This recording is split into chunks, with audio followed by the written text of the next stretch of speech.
Hello, it's Katie Doolittle, and so I have a story. A couple weeks ago, I went to my local fish store, not really expecting to buy anything, but you know, you like to go look when you have aquariums. Anyway, I ran across these two albino Senegal bichirs. They were super cute, like really active, they looked great. I spoke to the owner and he said they're eating bloodworms and sinking pellets, like sinking carnivore pellets. So I was like, heck yeah, let's bring these guys home. And everything's great, and you know, they're just so cute and I love them so much, and I'm so excited because they're my first monster fish. So these guys are gonna get huge, you know, upwards to a foot or 14 inches. Oh, look at him eat. He's so cute.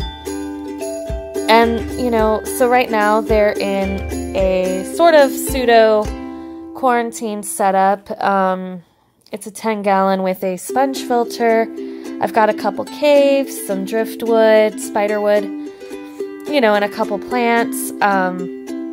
But basically this is theirs until they get a little bit bigger, and then I'm going to move them into a much larger aquarium that'll pretty much be their grow out until they end up in a permanent, and it'll probably be built in my basement, but it'll be like an 8-foot aquarium by like 3 foot or something. It's going to be huge, and it's going to have to be probably built where it's going to stay. Anyway, so these guys are healthy, wonderful looking. And then today I went to a chain store. So at this chain store I found two Senegal bichirs, not albino, they're the normal type. And I noticed that these guys were like really messed up looking. They're missing fins. They were caught in the filtration of the aquarium they were in.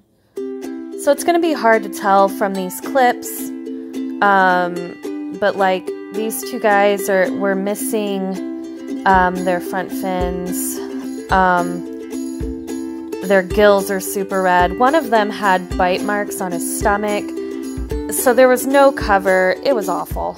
I was able to cut a deal with the pet store and bring these guys home for pretty much nothing. So you can tell from this video clip how tattered the fins are, but they are energetic and readily accepting bloodworms, frozen thawed bloodworms.